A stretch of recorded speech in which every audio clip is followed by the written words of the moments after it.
میرے پاس اپنے علاج کے لیے پیسے نہیں ہے، اب میں کیا کروں؟ شوہر اپنی بیوی سے بڑے ہی درد سے کہتا ہے۔ اس سوال سے پورے گھر میں سکوت چھا جاتا ہے، اور خاموشی کیوں نہ ہو، کیونکہ گھر کے اخراجات کا سارا دار و مدار اسی بیمار شخص پر تھا، اور وہی شخص بیماری کی وجہ سے اب کمانے سے لاچار تھا۔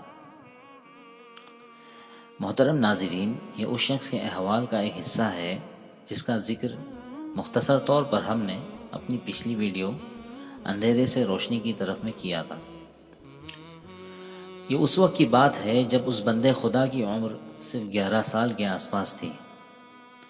گھر میں گزر بسر کا ذریعہ والد محترم پر تھا۔ والد صاحب مختلف مشقتوں کو برداشت کرتے، محنت مزدوری کرتے، اور جو کچھ حاصل ہوتا اسے اپنے بیوی بچوں پر خرچ کرتے۔ دیہات میں رہنے کی وجہ سے ان کے پاس کچھ جانور بھی تھے جن سے دودھ حاصل کیا جاتا تھا۔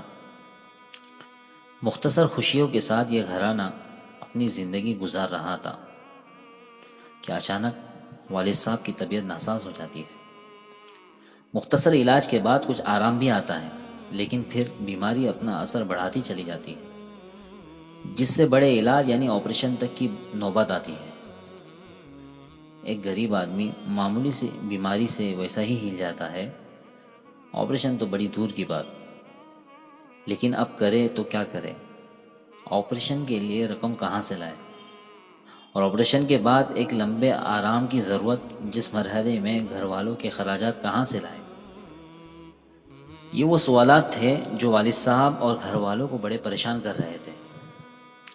آخرکار یہ فیصلہ ہوتا ہے کہ علاج کے لیے جانوروں کو فروخت کیا جائے۔ یہ فیصلہ گھر والوں کے لیے بڑا دشوار تھا۔ ایک طرف جانوروں سے قلبی لگاؤ، دوسری طرف گزر بسر کا ایک ذریعہ۔ لیکن اب کیا کرے؟ ضرورت انسان کو مجبور بنا دیتی ہے۔ آخرکار جانوروں کو فروخت کر کے آپریشن کیا گیا۔ آپریشن کے ساتھ ہی ڈاکٹر نے کہا کہ اب لمبے عرصے تک آرام کی ضرورت ہے، تب ہی آپریشن کا فائدہ ہوگا، ورنہ پھر سے تکلیف بڑھ سکتی ہے۔ چنانچہ ڈاکٹر کے مشورے کے مطابق آرام کو ترجیح دی گئی، مگر دوسری طرف گزر بسر کے لیے کیا کیا جائے؟ یہ تمام چیزیں گھر کے اس معصوم بچے کے سامنے تھیں جس کی عمر مشکل سے 12 سال تھی۔ یہ عمر کیا ہی ہوتی ہے؟ اس عمر میں ہمارے بچے کھیلتے کودتے ہیں، مگر اس بچے نے اپنے گھر کے حالات کو دیکھتے ہوئے فیصلہ کیا کہ وہ گھر والوں کی ضرورت کو پورا کرنے کے لیے کام کاج کرے گا، اور اپنے سے جو ہو سکے گا کرے گا۔ چنانچہ اس فیصلے کی وجہ سے اس بچے نے نہ صرف گھر کو چھوڑا، بلکہ اپنے علاقے سے سینکڑوں کلومیٹر دور ممبئی کا رخ کیا، جہاں اس کے تعلقات والے کچھ لوگ رہتے تھے جنہوں نے اس معصوم سے بچے کو نوکری دلا دی۔ والدین کے سائے میں پلنے والا یہ نوعمر اب بیگاری کا کام کر رہا تھا۔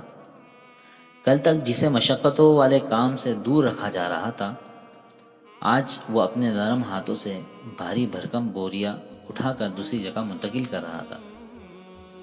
کل تک جن ہاتھوں میں کھلونے ہوا کرتے تھے، آج انہی ہاتھوں میں ریت اور اینٹوں کی بھاری بھرکم بوریاں تھیں۔ کل تک جو آنکھیں صبح شام اپنے والدین کو دیکھتی تھی، آج وہیں آنکھیں مہینوں والدین کے دیدار کو ترس رہی تھی۔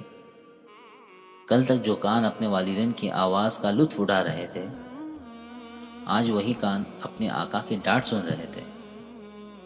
لیکن یہ ایک آزمائش تھی، جہاں سے گزر کر ہی کندن بننا مقدر تھا، اور اسی کندن سے دین کے کام ہونے تھے،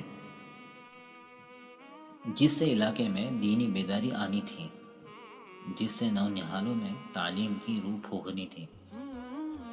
محترم ناظرین، اس ابتدائی آزمائش کے بعد زندگی میں اور بھی مختلف آزمائشوں سے گزرنا پڑا، جس کی وضاحت انشاءاللہ ہم اگلی اپنی ویڈیو میں ایک کے بعد دیگر کرتے رہیں گے۔ آپ سے گزارش ہے کہ ہمارے چینل کو سبسکرائب کریں، اور ویڈیو پسند آئے تو لائک کریں۔ والسلام علیکم ورحمۃ اللہ وبرکاتہ۔